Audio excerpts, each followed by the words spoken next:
So, this happened.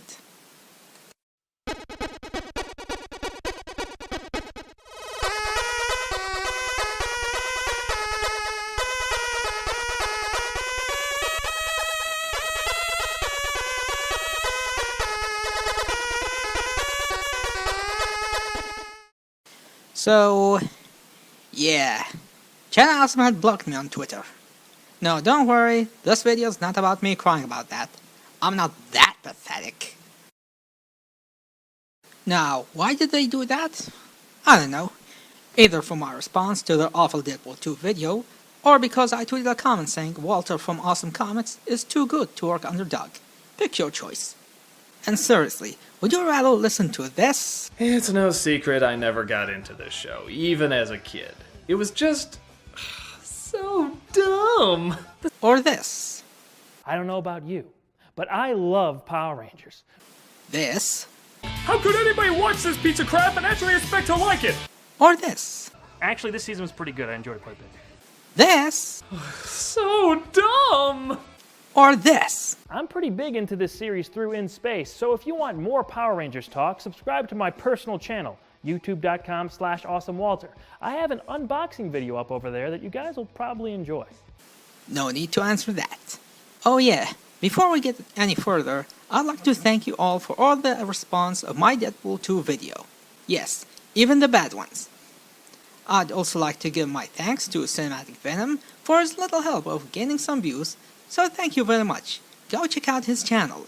And I'd like to give a shout out for Misanthropody for making his own videos criticizing Doug Walker, including his own response to Deadpool 2. Go check it out if you haven't. Trust me, it's good. You don't believe me? Have a look. He tries to write a whole bunch of fourth wall-breaking and self-awareness jokes as if it automatically makes them funny. See? At least he talks like a human being, unlike my slurred up vocabulary. Also, a thank you to all of you who said my accent sounds fine. But really though, my accent is terrible. Don't lie about it.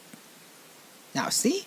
It's not hard to give some nice words to your viewers once in a while, right? Oh, and one more thing I need to address. I did check out the pilot for Rick and Morty to give the show a test. And honestly, it was fine. Granted, it's a pilot, and from my experience, pilots don't usually represent what would become later. But from the pilot itself, I thought it was just okay. Rick isn't that much of a likable character, but I did like the ending when he was defending Morty against his parents, and it showed me that he is not just a total jerk. If that's how the show tends to go for, then I may have a change of mind and give it a try someday. Now, we're not getting to our main topic just yet. You know, the one you're wasting your time here for. No, instead, I thought first I'd give you my honest thoughts regarding Doug Walker and what I personally think of him, and as well as a Nostalgia Critic, especially that I may change channel and supporter. If you want to skip this portion, then go to this timestamp to get to the main topic. I grew up mostly as a 90s kid, born in late 1988.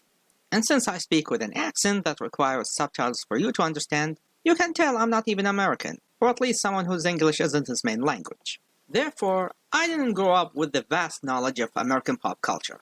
I did see American movies and watched American cartoons and American TV shows, but they're mostly what our local TV stations will bring. And unless it's a dinosaur movie or Disney, I didn't get much when it comes to owning movies on VHS. And I didn't get to go to the movies, or cinema, depending on where you live, till like 1997 or 1998, with The Lost World being my first movie experience. Funny story, when Star Wars Episode 1 came out, I wanted to see it thinking it was the original Star Wars, as in the very first Star Wars movie that I always heard of, but didn't get to see. My dad didn't let me go see it. No, not for the reasons you think it is, just miscommunication between us that didn't end up well for me. And now that I have more knowledge of this franchise, I found this memory very ironic and hilarious. For the record, I don't hate The Phantom Menace. It's just a boring movie. So, as time went on, I was getting more and more into movies, but I was still out of the loop in many things, especially when later in my life I was more into anime and manga than American media. That all changed, however, when I discovered Big Al 2K6.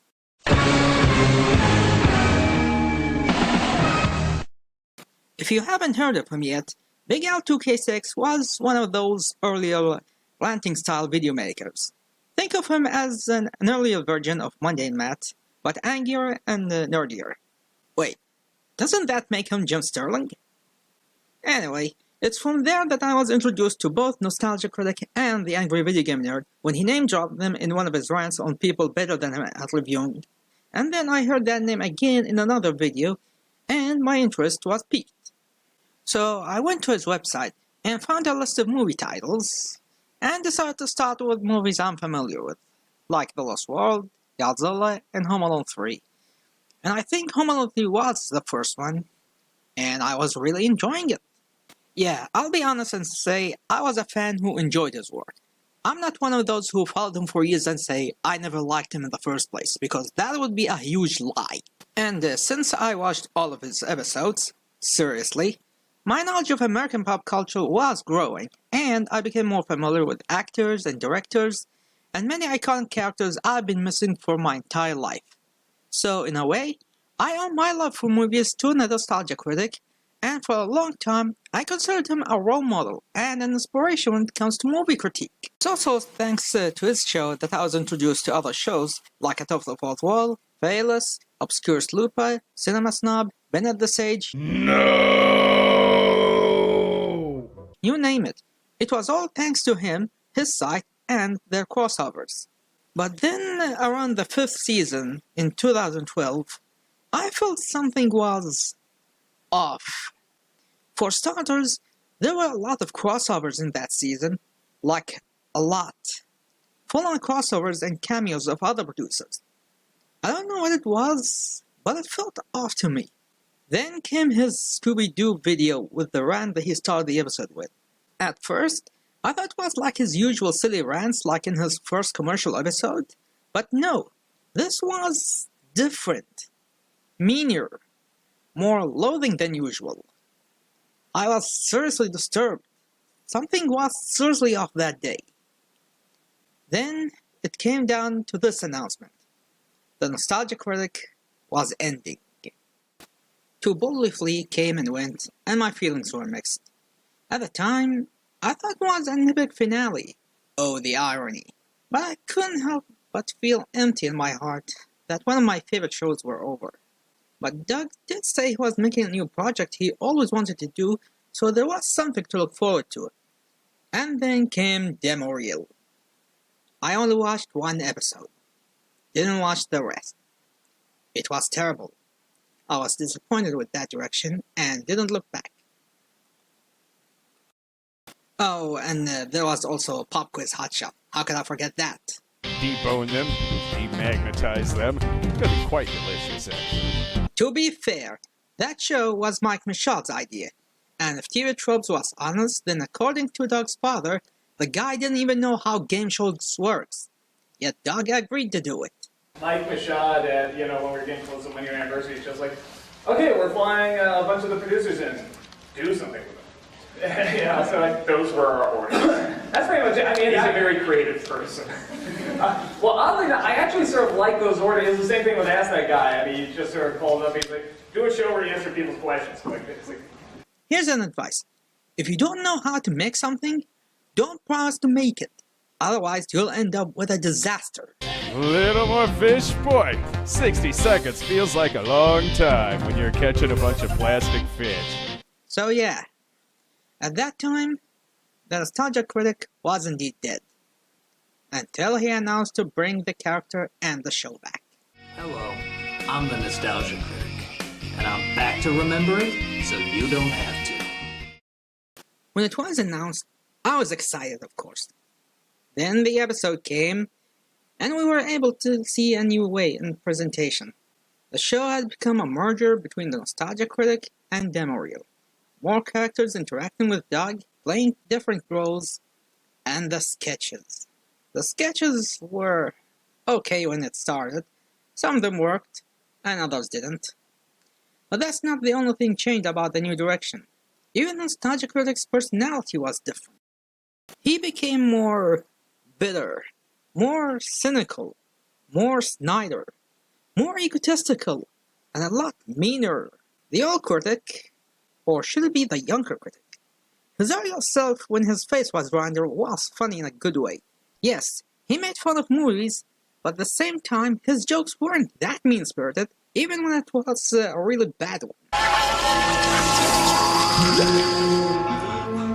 I guess she had to put her face on.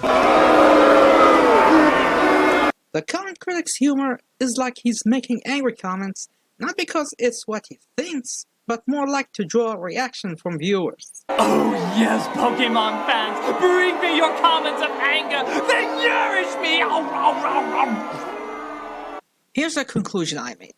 The Nostalgia Critic is only good when it's about really bad movies. Other reviewers bring a balance of both bad and good subjects, and you can see their critique talents when they know what to praise and what to shame. But Doug was never that good at the positive side, unless it was about Batman, Animaniacs, Ninja Turtles, and DuckTales. Why? Because he's a fan of these franchises, and he knows how good they are, and knows when to praise them. But give him something he's not a fan of, and he will tear it apart with a big grin on his face, called stupid, or in worst case scenario, called the fans stupid. And for those of you wondering why I didn't put Hannibal on there, Hannibal with the brain and the spoon. That was stupid. And anybody who likes it is stupid too. I know it's just my opinion, but I'm right.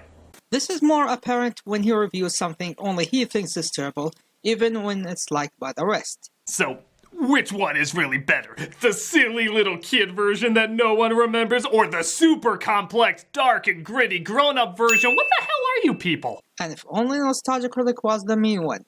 Nowadays, instead of the critic being an exaggeration of Doug's opinion, it feels like they've switched personalities. It's crazy to think about it. But it's a total train wreck of not knowing what the hell it wants to be or who it's even like, and if its target audience is, or it's just if you dare say that's over not the true, map. if you dare say no, it had a clear identity and knows what it wants to be, explain to me what the new kids on the block stuff was. Garfield fans, Simpsons fans, Broadway, Wicked, Phantom of the Opera. You know the fangirls are gonna rip you apart for that one. How dare you? I love Gerard Butler. This is the point of no return. Please don't do that. Bad enough listening to him. Listen, send all your email to him. Stop asking me why he doesn't like it. No, if you like Gerard Butler as a singer, contact your local psychiatrist. No, that is something like... As I said, ask him. He said it. Stop asking me on my public Facebook. Ever since the revival, Doug worked hard in telling us the new critic is not like the original. Not only he stopped using his popular gags, but he also stopped using some old segments like Old vs. New that he only used once in his current run, and Radio the Story Arc, which he never used again. Seriously, he never did a Radio's episode since the revival. One more addition to his revival era is the introduction of editorial videos, which, in my opinion, are better than his regular show, despite the flaws it comes with. One of the reasons for ending Nostalgia Critic and starting Demareel was Doug getting burned out of his critic character. These editorial videos shows that he didn't need to end the critic as a whole, and he could have given him something new to do and keep the character at the same time. Just like how Phalos is doing with multiple shows instead of just the movies, to add more variety and to not let his show get stale. Doug could have done the same thing. Unfortunately, the popular demand for the shouting critic was the winner of them all. I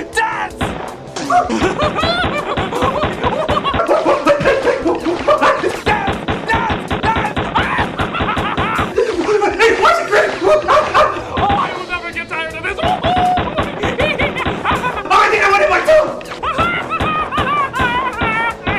I'm insane! Hell, he didn't even keep making his tutorials like Was That Real or What You Never Knew. But instead, he sorta goes back and forward between the old style and the new one, which is the best option for the time being. But that wouldn't be the case if Doug didn't do what many would consider the move that killed the Nostalgia Critic the way they knew and loved. Of course, I'm talking about the clipless reviews and the broken promise he made. Rule 2. No more cutoff dates. What? I want to review whatever I want, whenever I want. But you're the Nostalgia Critic. It's in your name. I won't review anything currently in theaters. I won't review anything currently in theaters. I won't review anything currently in theaters. I won't review anything currently in theaters. I won't review anything currently in theaters. I won't review anything currently in theaters. Oh yeah, the moment Doug decided to review Jurassic World as a Nostalgia Critic, in the Nostalgia Critic style, is where the show jumped the shark. This is not the same case when he did the Transformers reviews, because that was a different style that would evolve later to the bum reviews. This is him, as a Nostalgia Critic, reviewing a movie that just came out in theaters, thus breaking one of the rules he made. The catch here? It would be clipless. That's right. Instead of using clips from the movie that's not even on home releases yet, he decided to pull all of his talents and turn it to one huge demo reel episode starring the Nostalgia Critic. Do I need to explain what is wrong with this? To play the devil's advocate here, Doug did make some experimental Nostalgia Critic episodes. Episodes that he did in a different style, like Good Son, which was done entirely by cards, or We're Back, A Dinosaur's Tale, which was done in fear-loathing Las Vegas style. So doing something out of the norm wasn't entirely unheard of, but it didn't work well here. First issue here is Doug himself. The guy can't even remember the name of the characters, yet expect him to memorize the movie by heart without the ability or resources to rewind and double-check the scenes? Even when he has access to the movie, he still misinterprets it and still makes mistakes so embarrassing you wonder if he's making them on purpose or expecting his audience to be stupid. Second, since this type of review requires you to actually watch the subject matter in order for you to fully get it, it kinda defeats the purpose here. You're supposed to show the actual content of the movie for your audience to make them know what this movie is all about. Not like this.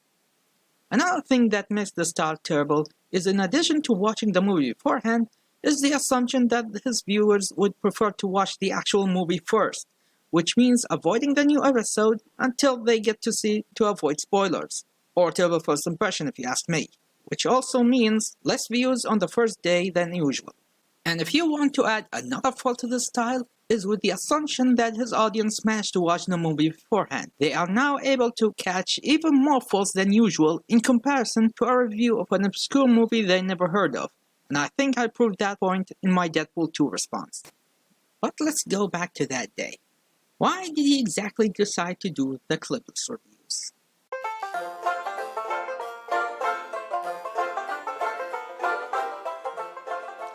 Hello. I bet you're wondering why we're reviewing this movie now instead of waiting for it to come to DVD. Well, the answer is quite simple. You see, Hollywood now sees us as a threat, taking down several of our videos on YouTube because they forgot reviews are part of fair use. Some of these videos have been put back, but others are just seen as too dangerous for your fragile minds to handle. Thus, every single time we've done a Jurassic Park movie, even if we end up praising it, Hollywood has always taken it down. While copyright claims and fair use are still dodgy subjects of YouTube, at the time, this point didn't work for a couple of reasons. One, at that time, they were using other platforms as their main video hosting platform instead of YouTube. They went through Blip TV, Vessel, VidMe, and now at Vimeo. At that time, YouTube wasn't their main host, so that argument doesn't work because these claimed episodes were already available elsewhere. 2. There are thousands of content creators who also go through copyright claims, but they learn to adapt to them and figure out ways to host their content without worrying about the bot claims.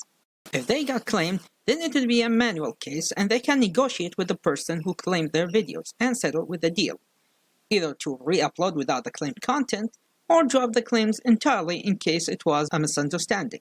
Unfortunately, the way this industry works anymore, people just aren't used to it. Like, it was very interesting to deal with CD Projekt Red, who, by the way, ended up being awesome. They ended up removing the strike on YouTube and emailed me and said, look, we know we screwed up here.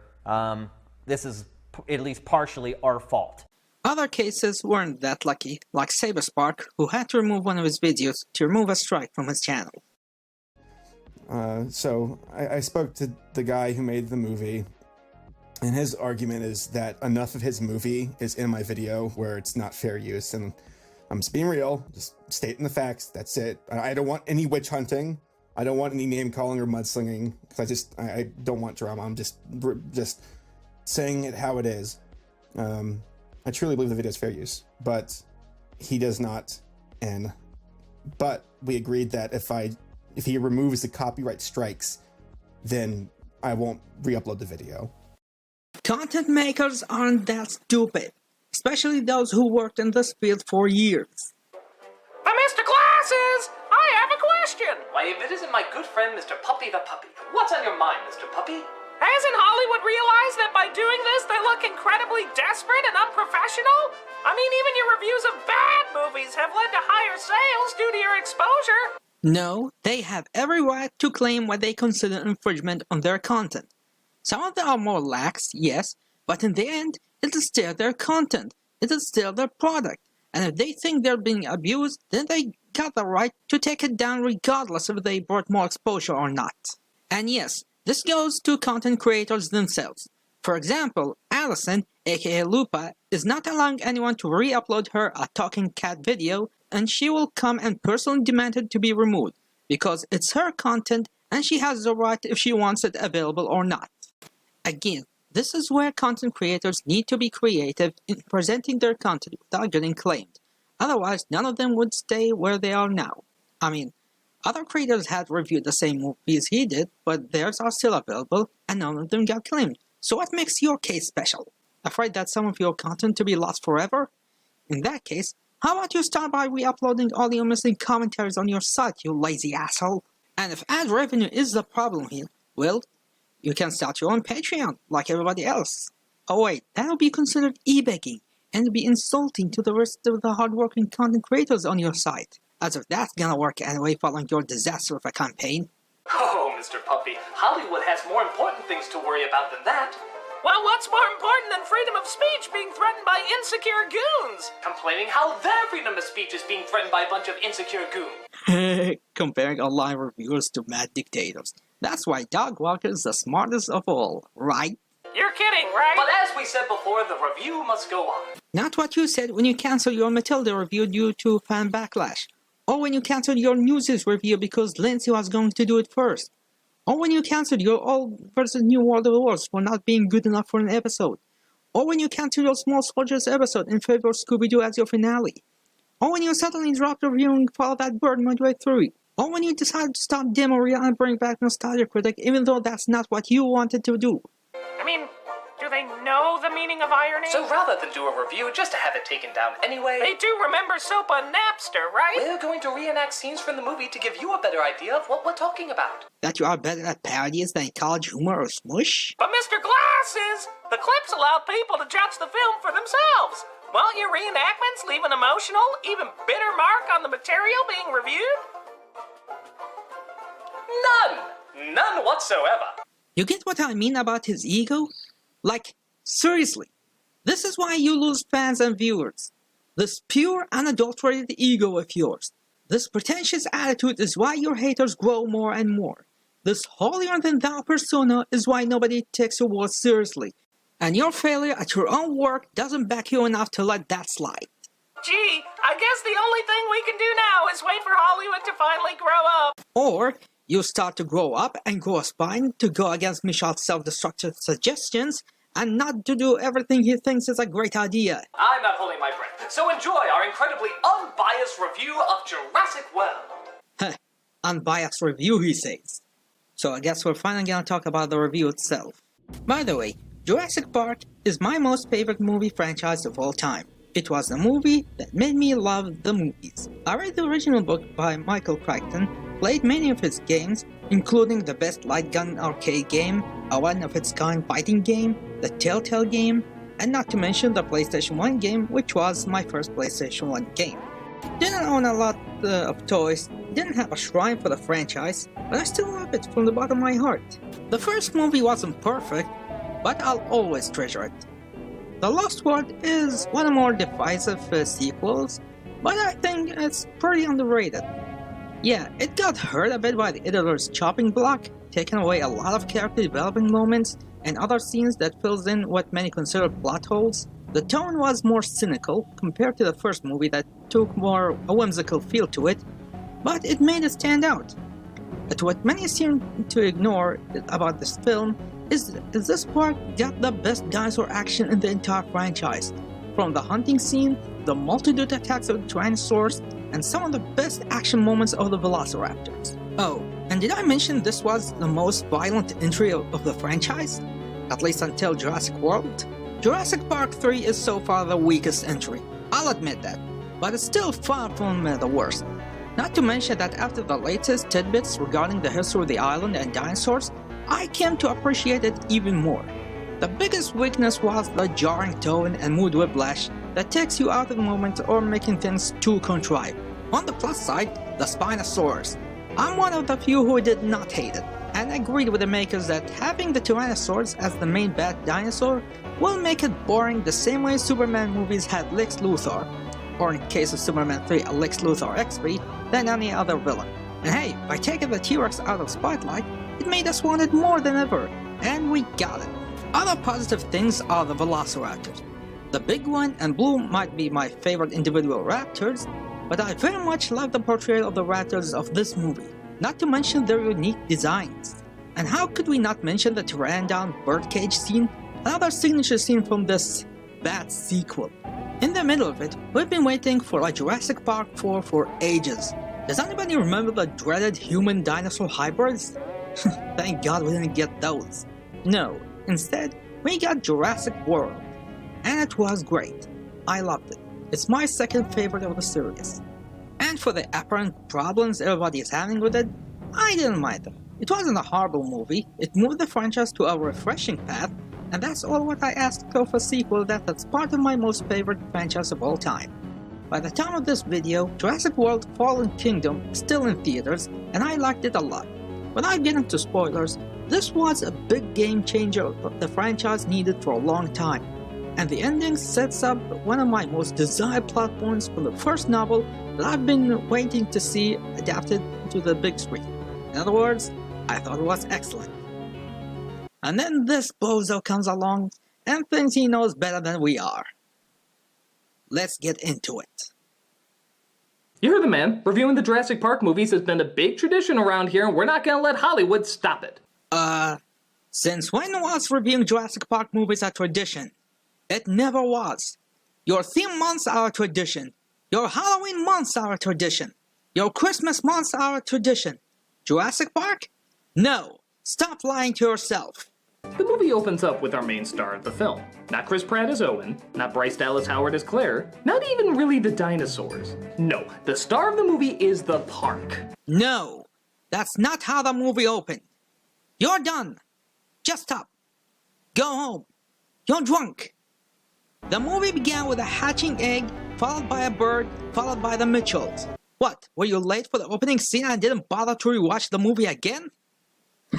Silly question, I know. So, I know what you're thinking. If the park looks this good so many years after the original, imagine what the goddamn dinosaurs must look like.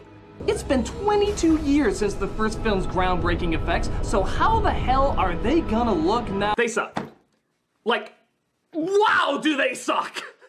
It's some of the worst CG the movies have ever cranked out. And here's our first real issue here. He describes the scene, but without the actual scene itself, we are left at the mercy of his words. And since I'm one of those who saw the movie, I call this a big bullshit statement. The movie was made in 2015. CGI has improved greatly since 1993. And before you say the CGI of the first movie was better, no.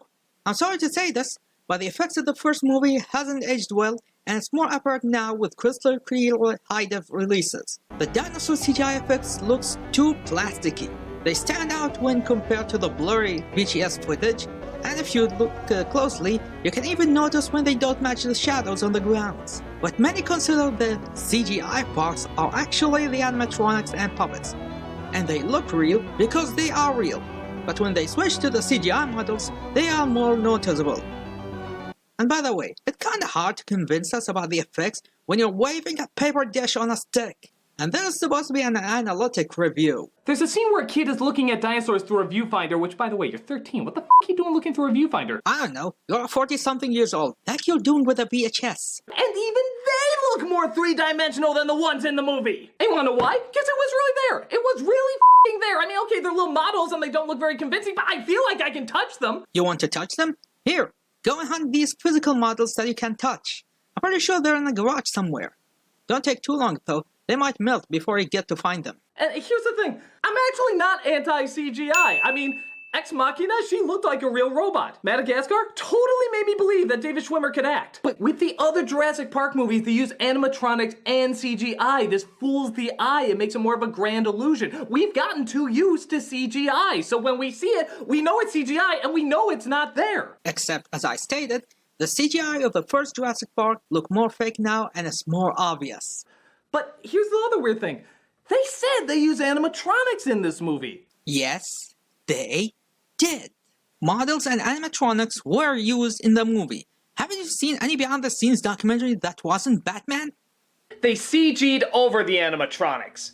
They look at the animatronics of, say, the raptors in the muzzle cages and say, you know what, I want the eyes to blink a little different or the mouth to move a little more. Let's paint CG all over that shit, and now there's a veil of fake all over what used to be believable. The same way Marvel made their CGI villains and almost look real, the same way every Andy Serkis character looks real, the same way every mocap character has been done the last few years.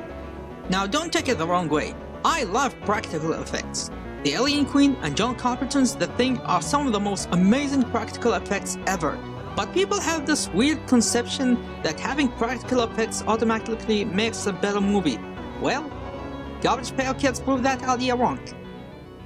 By the same token, people have this misconception that any use of CGI automatically make a movie terrible, like the effects are the same from late 80s computer games, which is entirely wrong. Practical effects are great, but they're not that practical in the long term. They have their limitations that can't let them do everything the script asks for, and they take a long time to make and a lot of money. And while CGI isn't cheap either, it's easily fixed and edited when something goes wrong.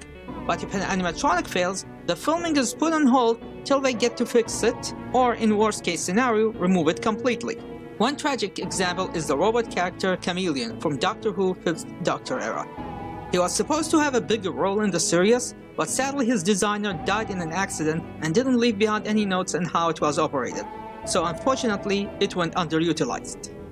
Or, in a relevant example, the T-Rex vs Spinosaurus was supposed to be longer, but the T-Rex puppet broke during filming and couldn't fix it, and so had to change the battle to make up for it. So what makes this a special case? The answer is obvious. Since Doug isn't using the real footage of the movie, you can't say he's wrong. Again, he's under the assumption that nobody went and saw the actual thing and made his own opinion before watching this totally unbiased show, and the fact that he didn't like the movie, so it's okay if he trashes it and makes baseless claims because he thinks his audience is too stupid to form their own opinion. Oh wait, he does. If you went and saw this movie, you officially gave up your penis to Michael Bay. You're wondering what that little voucher was when you went in? Yeah, that's what that was. Your penis is his. But what do you care? Your dumb male adolescent minds are now trained to just watch it. It can't help it now because he has your penis. Michael Bay has your penis so that whenever he puts an explosion or boobs, you gotta look. You can't help it.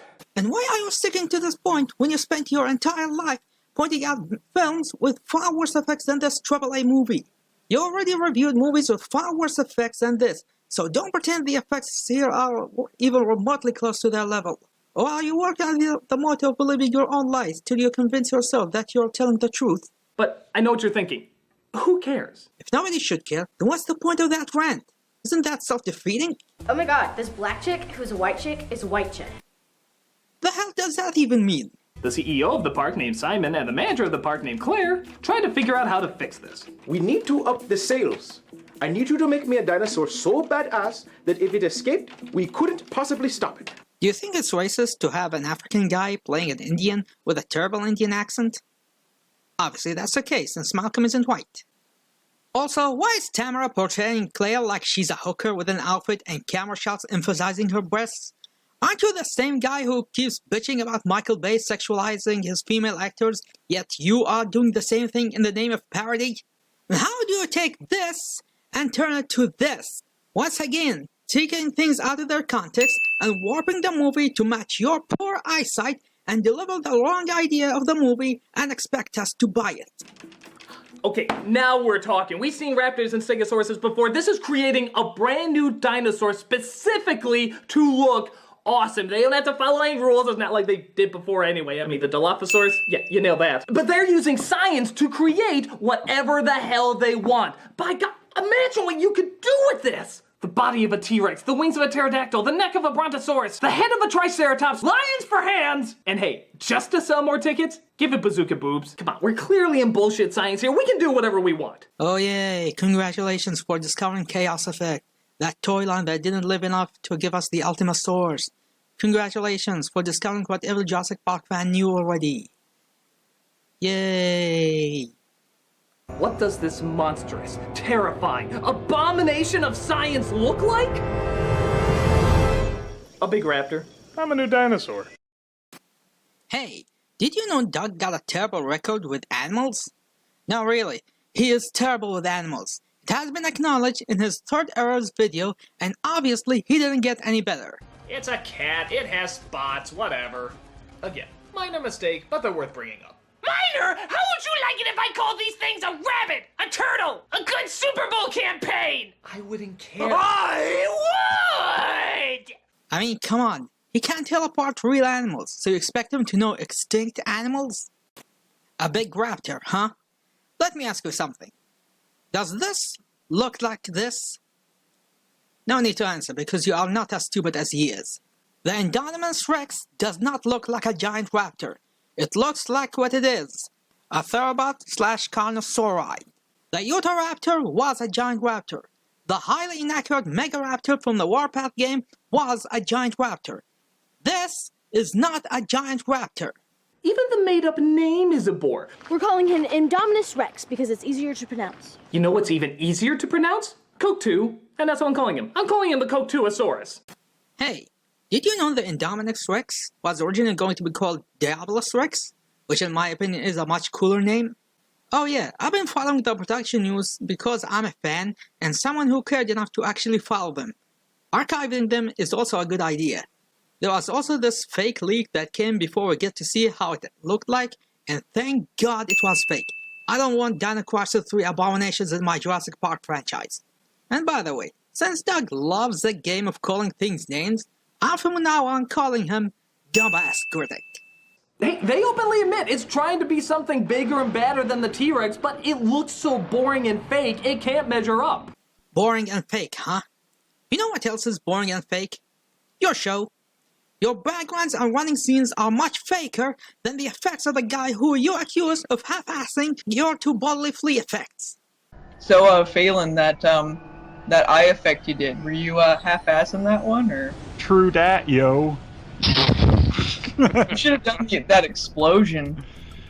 I did that explosion, then they put debris over it because they didn't ask me to redo it.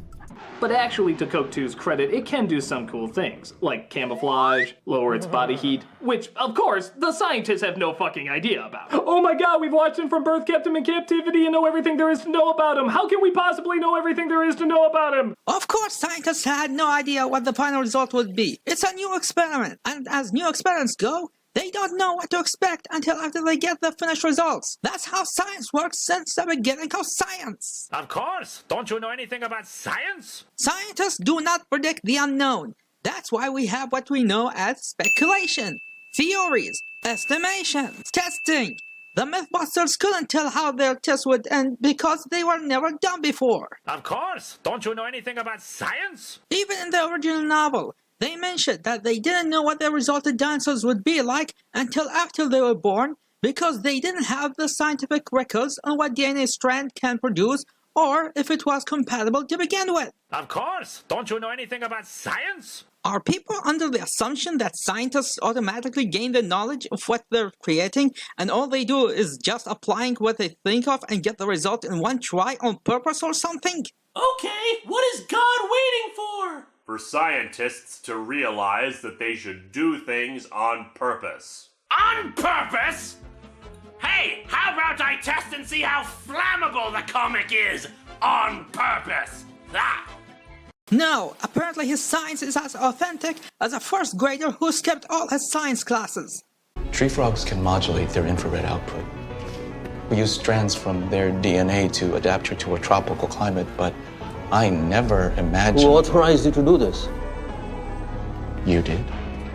And to answer the question of why they didn't know if she had this ability before, we can safely assume the Indominus Rex is super intelligent and is smart enough to not reveal all her capabilities while everybody else is watching her. And based on what we'll see from her cousin in Fallen Kingdom, that's not far off. And by the way, did Doug assume Indominus's gender? Taking out the obvious safety of the two people inside, especially two children without an adult in a ball without a track, how is this safe for the dinosaurs? You've seen people in go-karts, imagine throwing animals in that! Oh, hit it again! Hit it one more time! You know, if the park was already in successful business for 10 years, I believe the system isn't that incompetent to not notice a visitor harassing a dinosaur. And I don't think the visitors are stupid enough to harass giant dinosaurs that can crush or stab them to death with a single wrong move. But Coke 2 grabs him, and again, because you never believe anything is there, it's not the least bit frightening. I'm not gonna bother with this anymore.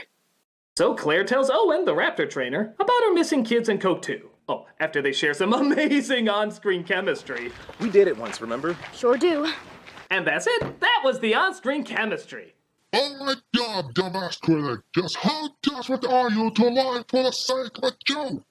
On the one hand, I'm happy they didn't argue like those dysfunctional pussies in Twister, but on the other hand, why have them interested in each other at all? I mean, I'm not gonna act like the chemistry in the first film was that great, but they at least talked and hugged and smiled and shit like that. Here, they barely even look at each other. They share one kiss in the middle of the film, but then go back to acting like they're not a couple again. It's entirely pointless. We saw these two together for multiple times, we know that they had history together, and we know that despite them arguing, Claire is still trusting Owen for his skills from his Navy days, and experience in combat, and dinosaur training experience. And let's not forget that both of them helped and saved each other throughout this movie. So don't come out and say these two have nothing between them. And shouldn't you praise their relationship for taking their situation seriously and not fall into the usual horror movie romance cliches like breaking up due to a misunderstanding in the middle of the situation? Or have the random behind the bush love scene? Oh wait, I forgot. You're a dumbass critic. I mean, f***ing bizarre concept, but if you have a dude and a chick in a movie, they don't always have to hook up. I mean, if you got a romance, great, but it's not like a checklist. In Aliens, Ripley doesn't need to turn to Bishop and be like, I love you. It'd be totally out of nowhere and just wouldn't fit. Oh, like the relationship between Han and Leia that came out of nowhere, even though in the same movie we saw Leia was totally into her brother before we knew they were siblings? Yeah, where did that come from? I love you. I know. This leads to a bunch of pterodactyls being released. Pterodactyls. No honest-to-God paleontology fanatic would ever call them pterodactyls. I'm looking at you, Power Rangers Dino Charge. These are pterosaurs. The term pterodactyl is as outdated as calling a black man the N-word. What's up, my niggas? For the record, while there was no pterodactyl, there was a pterosaur called Pterodactylus, but it wasn't the same thing. What uneducated people think of pterodactyl, they refer to this thing with the head of a pteranodon, the tail of a rhamphorhynchus, and the wings of a bat, which is totally inaccurate. The closest thing, as far as my knowledge, to something that resembles the pterodactyl are Scaphognathus and the Harpactognathus, long-tailed pterosaurs with a crest on their heads. Also, as a side note, pterosaurs were not dinosaurs. They were just flying reptiles. With some of them couldn't even fly, and the best they could was gliding from tree to tree. And that's it.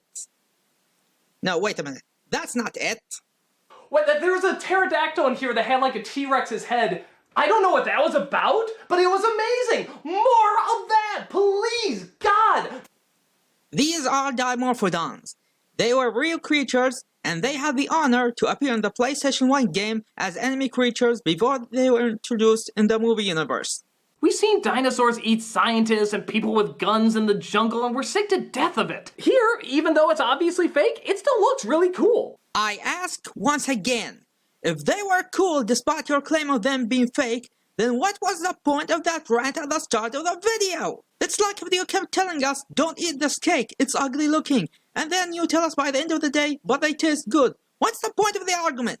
They do some legitimately creative, awesome stuff. They pick up civilians, fight over them, drop them into the water, only to have other dinosaurs eat them there. The Mosasaurus was not a dinosaur either. Just because it resembled a dinosaur and had "saur" in the name, that doesn't make them dinosaurs. The mosasaur was a marine reptile. Really, that's it. A reptile, but not a dinosaur. I guess that's how Linkara felt when he was reading Marvel and its stupid insult of a science. You make science cry! And by the way, no comment on Zara's death scene? No? Okay then. Even Claire machine guns down one of them, saving Owen's life. Didn't you just complain about those two not having anything between them and accuse that kiss scene for being out of place? Do you not pay attention to your own words?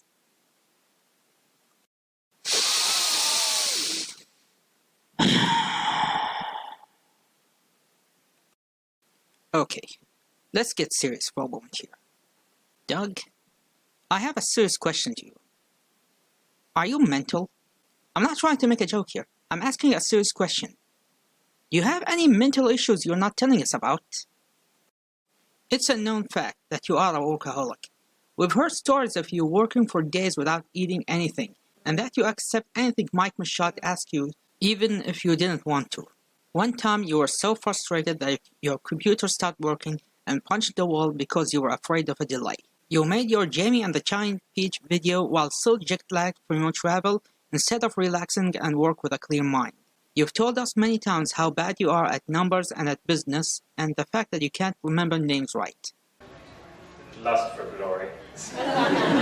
Honestly, what made me decide to do the stuff on the website? It wasn't my idea. I was doing it as a hobby on YouTube, and really, Mike Machado came along to tell me about his business idea for Channel Awesome. It sounded cool, and it's like, it's just when the internet was really, really blooming and turning into something pretty cool in terms of entertainment, it just seemed like, yeah, actually this sounds pretty awesome, to be a part of this. So much of this stuff, I mean, even the community with the other reviewers and the other people in the forums and all that stuff, I mean, it didn't come from me, it really came from Mike Machado. And I don't have a business mind to think out that stuff. So yeah, I mean, it was really his, baby, really. Or how about the fact that you believe comedy is based on misery? Slapstick focuses on the most important rule of comedy, that all comedy, in one way or another, is based on misery. Whether it be mocking something others hold dear, or crushing another in a perfectly timed manner, humor is that defense mechanism that acknowledges that pain is just another part of life. Or what's the deal with these gory thumbnails of your murdering film characters like a serial killer? Shouldn't these be red flags that something is wrong with you? If you have mental issues, then go see a doctor. There's nothing wrong with that. Sure, it wouldn't excuse everything you've done so far, but at least you'll have an excuse of some sort. Is the change of your personality and critics' personality is a way to get back at us? That you're still bitter that you had to cancel something you wanted to do and bring back something you had enough with? That would make a lot of sense if that's true. Back to complaining. But of course the little kids are like, we want to go with you. Wow, thanks, that's really great to hear. I mean him. You little shits, if I saw my aunt machine gun down a pterodactyl, you bet I'd hide behind her skirted ass. First, it was a tranquilizer gun. Second, oh sure, go with the inexperienced white-collar lady who's not properly dressed for combat and overshot one single target over the guy who frickin' trained raptors to respect his command. Speaking of which, how come Doug didn't bring out the Raptor Squad even though they were one of the biggest highlights of the movie and were present ever since way earlier on? The answer, of course, Goombah Critic, with a memory of a goldfish. And I just received a text from a goldfish telling me how insulting that remark was. Sorry. To the goldfish, not him. So okay, all the people in the park are in one location, and all-you-can-eat dino buffet just waiting to be ripped to shreds. The opportunities write themselves. What terrifyingly awesome thing? Nothing. we never see those people again. They just stay in this one giant spot, this salad bar of deliciousness, and we never ever touch them again. What did you expect? That the pterosaurs would smash through the bunker walls? That's what these bunkers are for. To protect the visitors in case of an animal rampage, which is what it does right now. Are you that much of a sadist? What do they do next? Well, something completely different, really new. You've never seen this in Jurassic Park movie. They go hunting dinosaurs in the jungle. Right? Right? Pushing the f***ing envelope here. Of course they would. There's a dangerous animal on the loose who can camouflage and conceal its thermal signals. What did you expect? To leave it alone or something? Or to napalm the entire island just to kill that one creature, burning everything down to the ground and ruin everything the park had? Oh. Because, hey, remember, there's an evil scientific hybrid that needs to be stopped. Oh, I'm not talking about the dinosaur. I'm talking about Vincent D'Onofrio being successfully combined with John Malkovich and every early 90s villain ever. Hey. This guy was the obvious villain of the first Jurassic Park movie. Guess what? It didn't hurt the movie. Shut up. We know he's the bad guy. We know he's going to die. We know that man sucks. So can we stop repeating what we've seen a ton of times in the other films? Can we please get some new developments? It seems like you never paid attention to any of the movies because one constant theme throughout all of Jurassic Park films and novels is the arrogance of mankind. Mankind is so arrogant, they think they're prepared for every possibility. And when an error happens, they become even more arrogant and think they learned from that previous error and they won't repeat it again. Don't worry, I'm not making the same mistakes again. No, you're making all new ones. Except as we saw in the movies, they never get things right. Nothing goes as planned. It takes one small mistake to ruin plans. That's why Ian Malcolm was such a popular character in both films and novels. The chaos theory is the essence of this franchise, and nothing proves that more than his epic speeches. The franchise isn't as much as man versus nature as many think the franchise is all about, but more like nothing goes as planned. Everything falls victim to eventual chaos. It doesn't matter what it is or how long it'll take. Everything will go down crumbling and we won't learn. Why? Because mankind's arrogance means it'll never learn from past mistakes. Now you're John Hammond. I mean, just look at all these wars we've been having since the last century. Or heck, you tell me how many times you arrogantly told yourself that you're not repeating some old mistake but end up repeating it anyway. Humanity is dumb.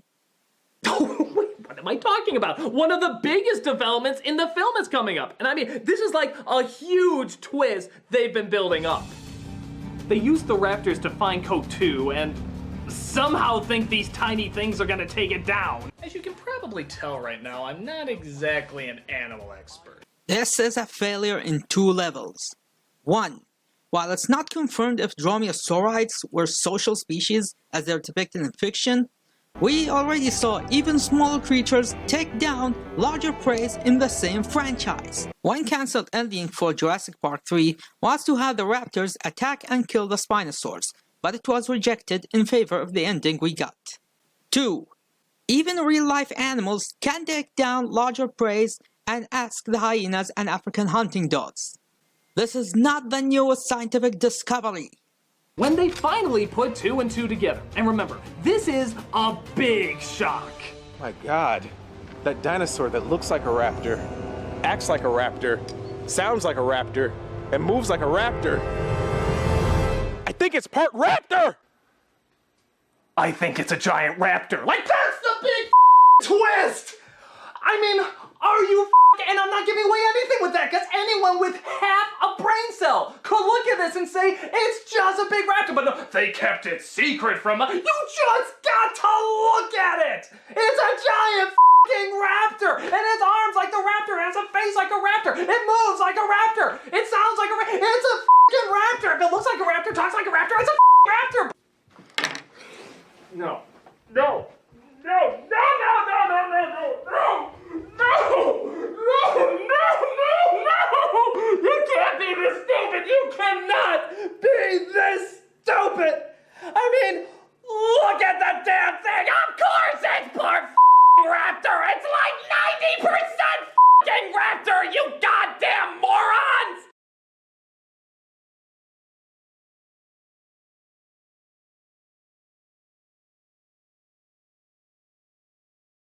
Ooh, this is gonna get good.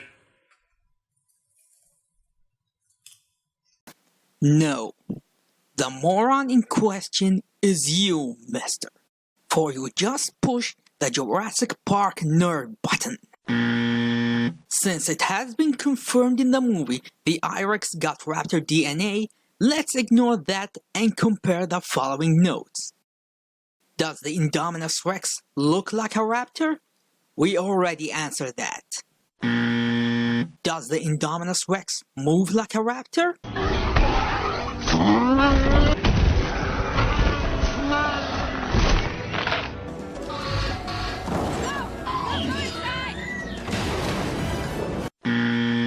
Does the Indominus Rex sound like a raptor?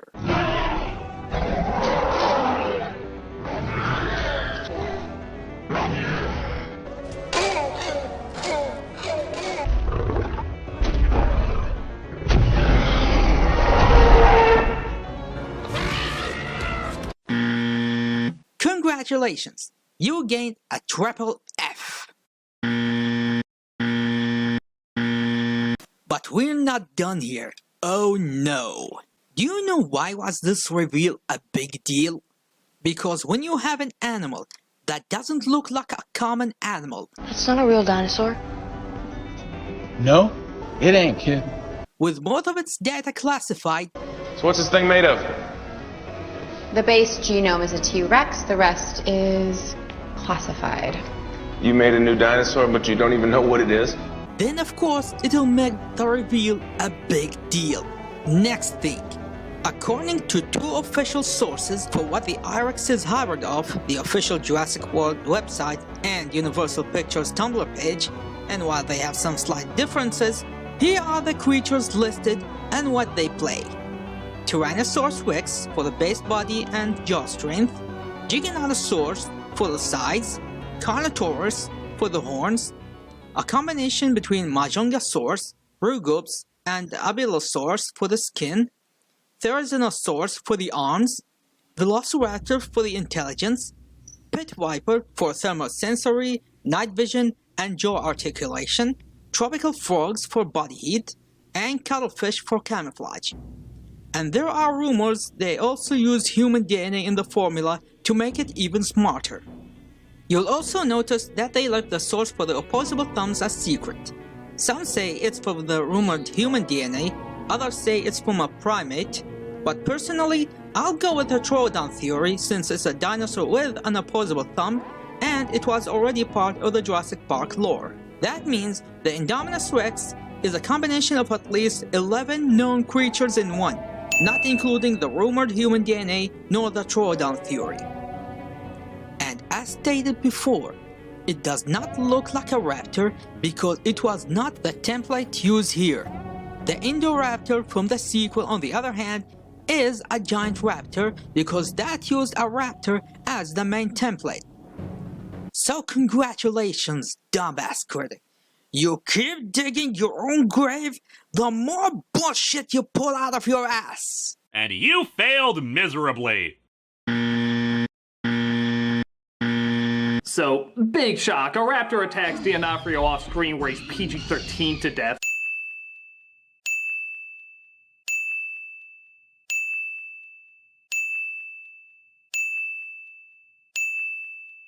But suddenly, Claire goes to this giant door and says, Unfunny computer comic relief, open up the door. Well, screw you too. Suddenly, the door starts to open up. There's nothing but darkness facing her. Holy shit, could it be? She stares into the black unknown while lighting up a flare. Holy god! Is it? Is it? No!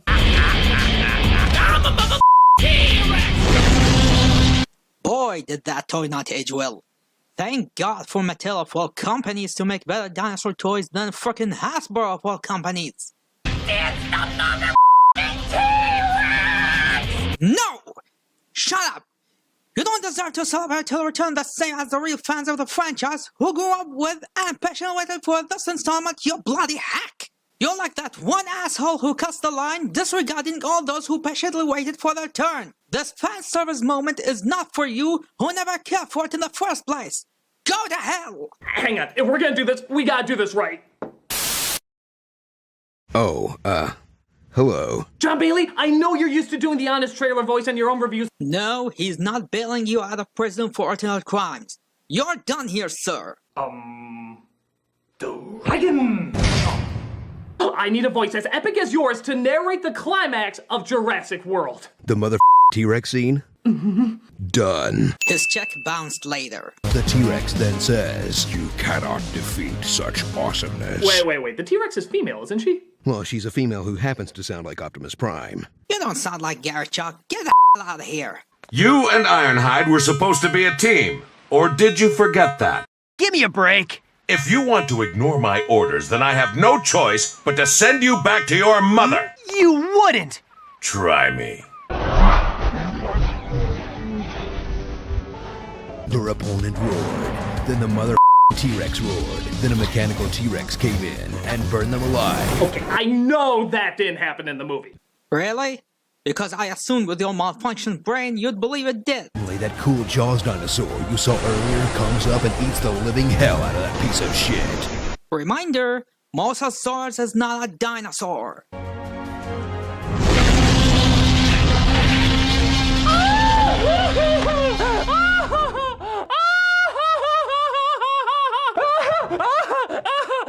Monkeys aren't funny! God damn you, movie! God damn you! For what? Being a good movie and not the trash that you're trying to make it to be? Yeah, remember when the T-Rex dies to the Who Cares-osaurus just so they can sell more toys? There is enough of a fanbase for the Spinosaurus that would kill you for that. And as I stated in my opinion of the Jurassic Park movies, the interest of the Spinosaurus grew bigger following the recent reveal that it was a hybrid dinosaur before the IREX as shown in Masrani's backdoor website, which supports the foreshadowing placed in Part 3. Spinosaurus aegypticus. I don't remember that on InGen's list. It's because it wasn't on their list, and that makes you wonder what else they were up to. Even if it was a retcon to explain the inaccurate look compared to the more recent discoveries, it is still an evidence that someone cares. To further the care it's receiving, Mattel is releasing a new toy in their Jurassic World Legacy line. Because no matter how much you hate it, Jurassic Park 3 is part of this franchise and it got its fair share of fanbase and they deserve the attention. And if it was to sell more toys, so what? Aren't you a fan of a franchise that was nothing but a toy commercial? You big hypocrite? Who killed the music? Hey, I don't think we're getting any closer to what we're looking for here. Alright. Look, perhaps if you made little plastic versions of yourself. You mean like action figures? Yeah, actually a lot like action figures. I don't see how that could... I see what you're trying to do. You're trying to make us into toys. Yeah, you're trying to sell us before you have any kind of story or characters or anything. Oh, yeah, that's what the original Turtles did. They did? Yeah, don't you remember? The toy brand was made first before the show. In fact, they had to write the episodes around the toys as opposed to the toys around the episodes. Even the graphic novel was a satire of comic books at the time. It was never meant to be taken that seriously. But we took it that seriously. So, wait. Was the heart of the Ninja Turtles all this time just to sell toys? Oh, yeah, I got a ton of stock in this. So if you could just get on with removing all possible choking hazards. I don't believe it. I just don't believe it. Well, the biggest parts of our childhood was just a giant commercial the whole time.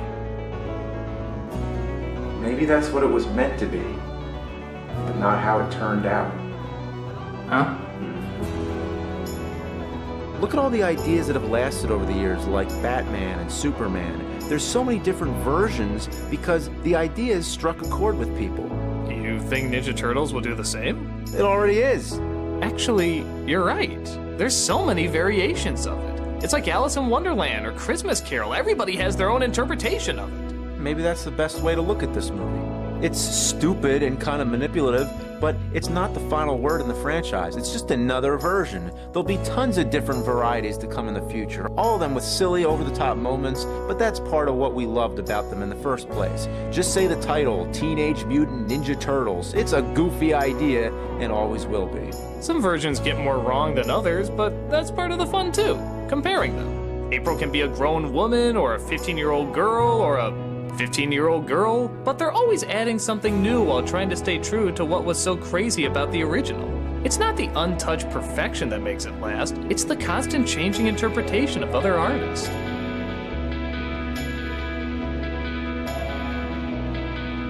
So what do you think, nerd? Think the Michael Bay version is still the worst one? Probably not, but even if it was, it's all part of the experience of growing. Yeah. Ninja Turtles is going through a lot of changes. Some good, some bad. And that's what makes it last forever. Even if you hate the character, one thing no one can deny that it was a technological achievement by Stan Winston's studio. It was the largest animatronic they built, and it was more advanced and more articulated than any large-scale animatronic from their studio. Yes, even better than the Tyrannosaurus. Remember what I said earlier about the fight cut short due to the destruction of the T-Rex puppet? Well, what happened was that the Spinosaurus was so powerful it decapitated the T-Rex, and as noted in Winston Studios' website, the hydraulics spewed out of the T-Rex like blood.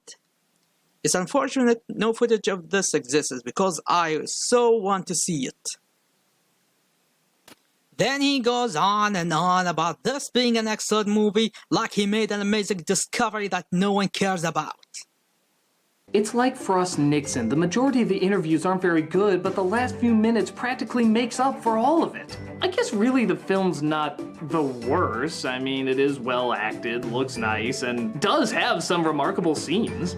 As every good movie out there, so stop shaming them for dumb reasons when there are far worse movies that you can make fun of without anyone complaining about them, and stop shaming the fans for liking them.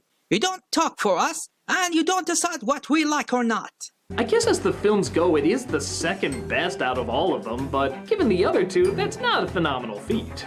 Not a phenomenal feat?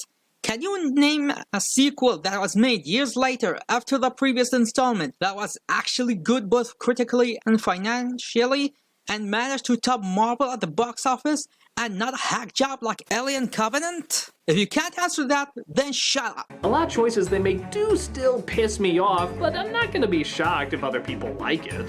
Stop talking like it's a bad thing to like a movie you didn't like. Yeah, I realize this review is all over the place. Should you see it, should you not see it? But hopefully you can gauge some idea if this is the right movie for you. How can one get the right idea out of this review? Tell me. How? Because you acted it out? That's like saying I should watch Disney Snow White because I saw a 5th grader who can't act told me so. So, is that it then? Yeah, pretty much. Precisely. So let's end it with another tasteless joke that I'm surprised no one has added it to his dethroning page at TV Tropes. Though the studio that owns this does also own 50 Shades of Grey, and it's unlikely they'll let me use the clips for that.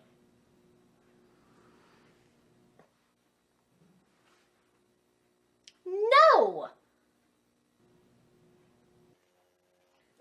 No! Okay, no. Oh. My inner goddess is about to explode. You are intelligent enough to tell that this experiment was a disaster. An irredeemable disaster. There's nothing in it that warrants the watch, and you could tell that by the time we've wasted rebutting every single speck of bullshit this has created. The story he got is wrong, all the characters are misrepresented, his effects are terrible, the lack of consistency is atrocious, and the way he presents his thoughts like a screeching monkey is super annoying. Monkeys aren't funny! This level of quality shows how much he did not care about representing the movie to his followers and did not care about presenting the actual facts. Unfortunately, this is where the dumbass critic has changed to no return. If this was a one-time thing, then it's fine, even if it's still a horrible episode, but sadly, he decided to make this a regular thing. I won't review anything currently in theaters. That one you definitely don't want to break, or dozens of OCDers will flip their shit and go insane. Although the rule about never doing another Nostalgia Critic, that one's okay to break. Not only he decided to make even more clipless reviews, but he went ahead and made clipless reviews of older movies. That just tells us nothing is safe anymore. Anything can be turned to a carnival of crap and they won't listen to complaints. Why? Because like it or not, these clipless reviews are the highest rated videos of the site. They bring much more views in much shorter time than their regular shows, and thus bring even more money. And sadly the fans will keep buying it, and they won't stop making them. Well, ever since I did my clipless review of Jurassic World, a lot of people have been requesting me to do another recent movie. And if only it stopped there. In Christmas with the Cranks episode, he had the balls to call our complaints baseless and nothing but false claims, lying through his teeth to justify making them. You out. What have you done? What? Your reviews, they have more variety, actors, and visuals. Well, yeah, you gotta evolve in order to stay relevant. I've seen reviews where there wasn't even one white wall. That's your identity! And some of these don't even have clips from the movie. Yeah, it's a different kind of reviewing to get a lot of hits. But that's not traditional. How the hell can you do a review with no clips? Similar to how other critics did for hundreds of years. No, it's not a review. It's just sketches. You're not saying anything about the movie at all. Our writing is atrocious and makes no goddamn sense, but you're left because we always use it for nice movement. Yeah, no commentary in the slightest. Who knows what this might lead to? Crossovers, anniversary specials, a pointless feud with an angry gamer. And all of them will bomb. Okay, I don't have time for this. Go back to saying back credit card 20 times. And if you think that's bad, later on, Doug would go back and make full-on reviews back to his original style with original clips and no sketches, which makes this statement not only a big middle finger to the fans who made legit complaints, but it marked another epic fail moment to him for doing the thing he claimed no one wants anymore, like the hypocrite that he is. And that was my 8-minute review of The Last Airbender. I'm sorry the wall was the wrong color, but hey, at least it's not as bad as a bad credit card! I'll kill you! I'll kill you! I'll kill you! What the hell are you doing? I did it. I did a traditional Nostalgia Critic review with no visuals, no cutaways, just me in front of a white wall. Well, what'd you do with Malcolm and Tim? Oh, I put them to good use. Okay, get the hell out of here! You're exactly like this movie! You think that never changing and just repeating the same traditions over and over is somehow what's most important? Well, I'm about to show you. I just posted this on the internet, and I'm gonna prove that people like to see the exact same formula over and over, and soon you're gonna have to change that wall to an off-white. Off-white! Yeah, well, I'm embarrassed you were ever a part of me. I'm gonna wrap up this review telling the world that. Haha, here we go! But barely anybody's watching it. Nobody cares that this is like one of the old reviews. Yeah, well, there you go, idiot. You are a hack! And if you think that wasn't bad enough, he managed to influence other reviewers. For you see, ERod attempted to do the same thing. Yeah, there was a period when ERod thought these clipless reviews were a good idea and made his own versions, except his was even worse since all he did was beating up movie characters with little to no explanation. Magic! But unlike Doug on Funny, ERod listened to the feedback and realized it was a bad idea and went back to his original style that he's known for, so all things are good on his side. Not to sound like a belligerent jerkwad, but why did you bring me here?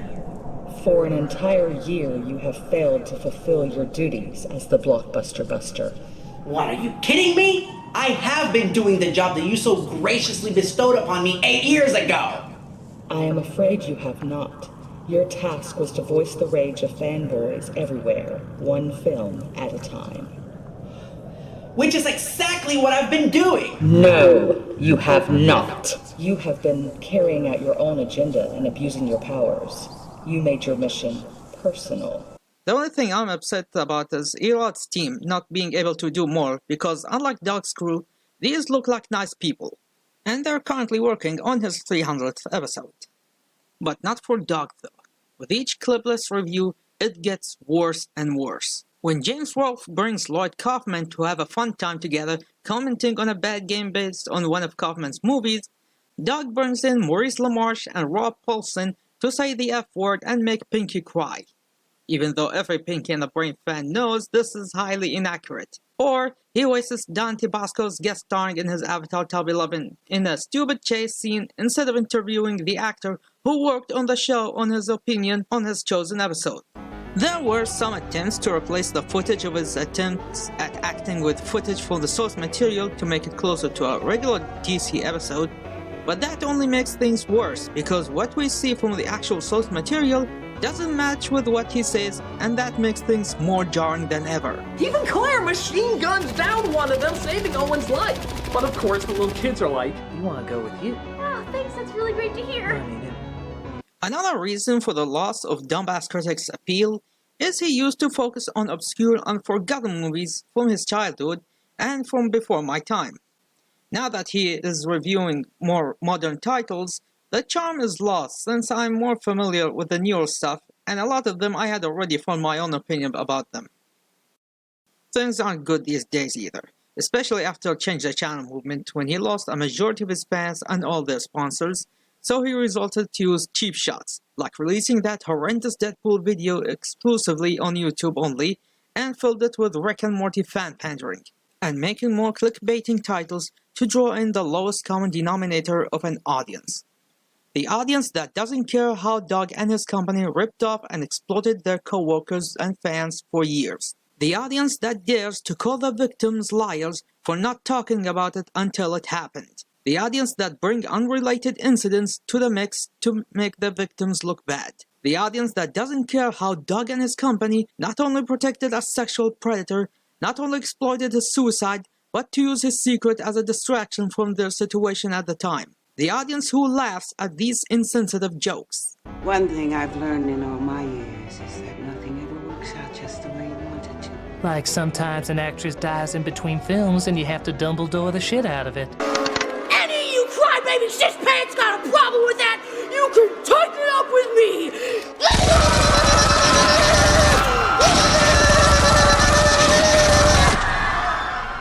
There, that's better. Enjoy the review. Have a good time. Just like corporate America, when Santa's too lazy to make things himself, he hands it over to the Asians. That's productivity at its best. They don't care as long as he makes them laugh. Let Doug make as many charity shoutouts as he can. It won't change how much of a scummy person that he is now. And that's terrible. I'm not talking to you anymore. So next time, whenever there's a new Dumbass Critic clipless review, just do what Angry Joe said regarding the last Airbender movie. And I know you really want to see it for that. No! No!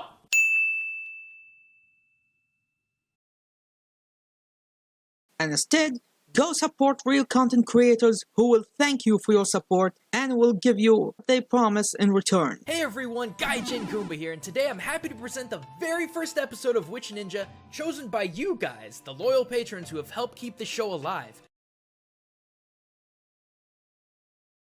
In the end, I want you to realize something.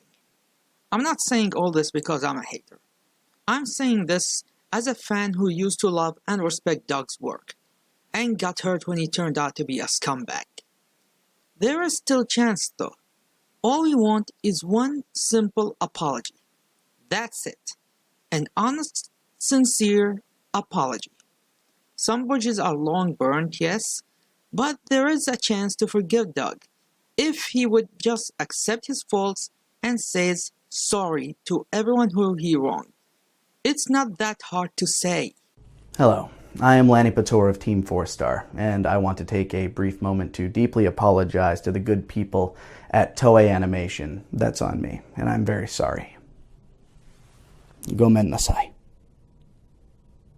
Now, I'm no games journalist. I've never claimed to be. I'm just a guy on YouTube who enjoys making videos and sharing my opinion. I admit it, I was totally inexperienced and out of place. And Stephanie Meyer, I'm not saying you're some underappreciated genius, but you did not deserve the haranguing and entitlement and hatred that was lobbed at you. And for ever buying into it, for that, I am sorry. In fact, if it was an honest apology, he will gain even more respect as long as it was a serious apology and not just for good PR. Nevertheless, we are all longing for that day to come. Now, before I go, I'd like to thank you all for sticking for this long, and I'm so sorry that I had to put you through my horrible accent again. Also was suffering through Dumbass Critic, but mostly for my accent. If you love Jurassic Park and you want to learn more about the franchise and why it's so good, or what makes the world movies great, go check out Klayton Fioriti's channel. His channel has opened my eyes to a lot of things I wasn't aware of from the movies and novels, and I highly recommend it to anyone who is in love with the Jurassic Park franchise. Take care everyone, and goodbye.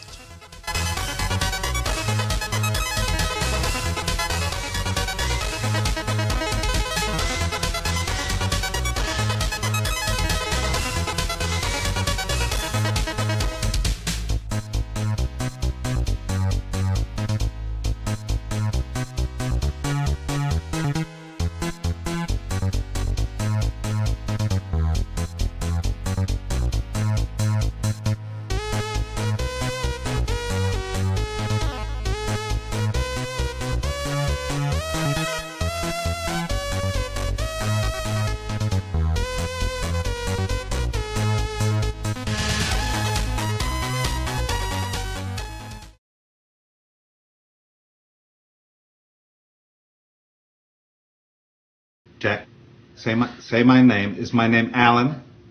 Is my name Alan? He used to know me. Alan. Is my name Alan? Alan. Is my name Alan? Alan. He used to know me.